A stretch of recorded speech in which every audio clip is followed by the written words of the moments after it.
So g'day and welcome back to another video, and in today's video, well, I'm doing this freehand because, you know, I don't have my stand with me.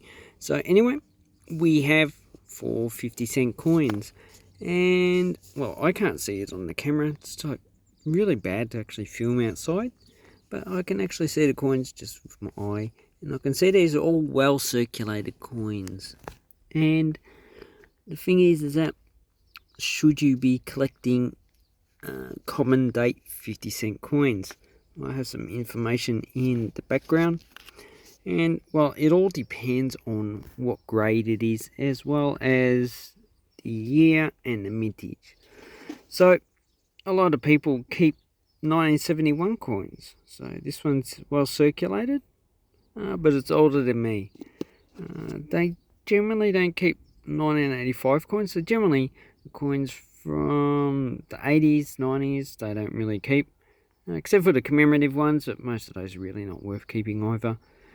Then we have 2006, so the ones with the IRB effigy are generally not collectible. They're not really that popular because it's more in your own time frame. So that's one thing. People generally don't collect coins that are within your own time frame. If they are just a common coin, you know, there are caveats, like the United States every year issues 5 different commemorative coins, and some people just like to keep a whole collection, even though those coins are very common. They are single year coins, but these are multi-year coins, so these are issued over 10-20 years. I say 10-20 years because the effigy changes, but the coat of arms does not. It's going to say Marlborough Rouge. God, I get these confused with $1 coins. Anyway, so I did some research on eBay, because that's the best place to see what sold coins actually sell for. And here we have the dates. So we've got, I'll put 69 because that's the first year of this 12-sided coin. Had 14 million, 71, 21.1 million.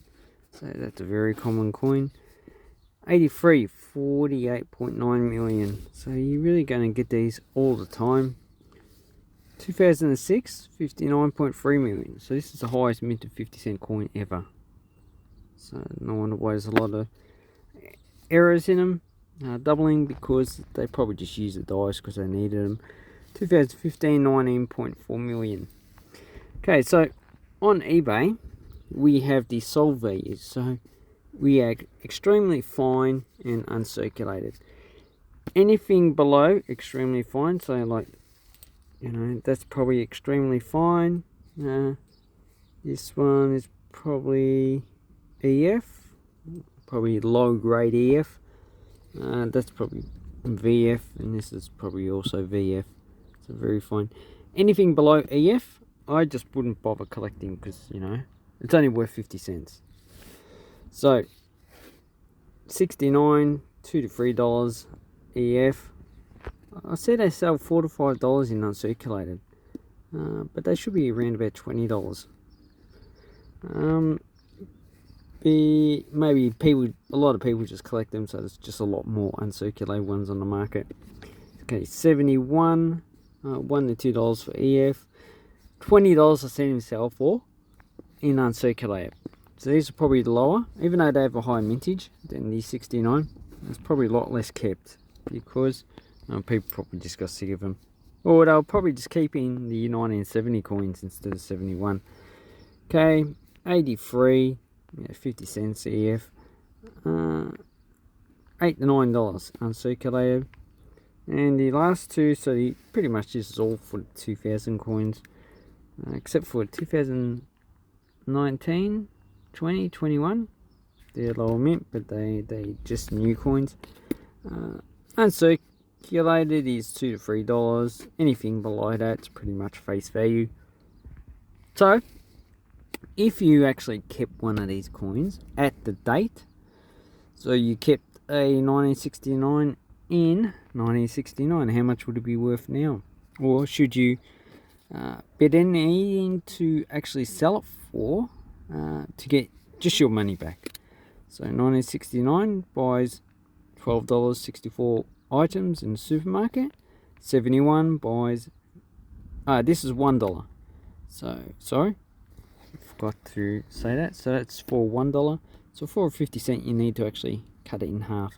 So, okay, so what I've done here, this is the $1, this is the actual 50 cent. So to actually sell a 50 cent now from 1969, you need $6.32. 1971, so this one, you need $5.75. So that's how much I can buy now.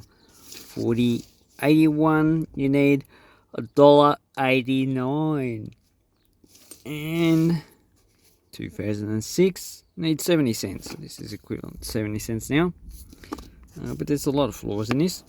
And 2015's worth 56. So really $1 from 2015 is worth $1.11.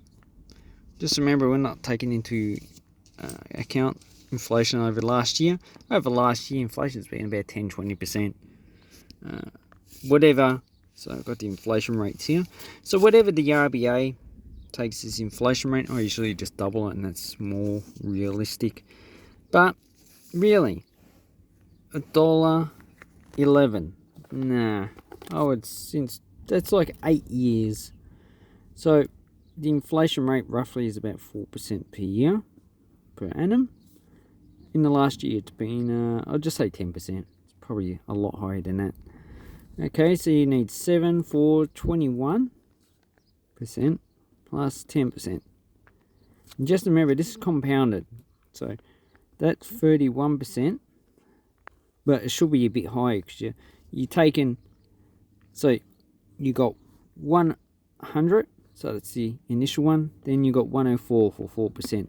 But you need to take the next 4% from the 104, not 100. So that will make it, I don't know, 108. Oh, 1084, something like that. So it's a higher inflation than the initial one. And so that will probably make that inflation rate something like 35%. Yeah. So that's the compounding. So in essence, if you were to keep these, you can make money if they're in uncirculated, or you can actually keep the value of the coin in uncirculated. And I find this with banknotes as well. Uncirculated banknotes do keep the value in uncirculated. Lower than that, then they need to be a special banknote to actually keep its value. So coins, yeah, uncirculated, I recommend you do keep them. They'll probably just retain the value or even go up a bit. If you want them in this condition, so a lot of people do collect coins in this condition. They're called probably hoarding. I did make another video, and you can see it on Facebook groups. A lot of people just keep multiples of certain coins. Most of them are commemorative. A lot of people don't really collect these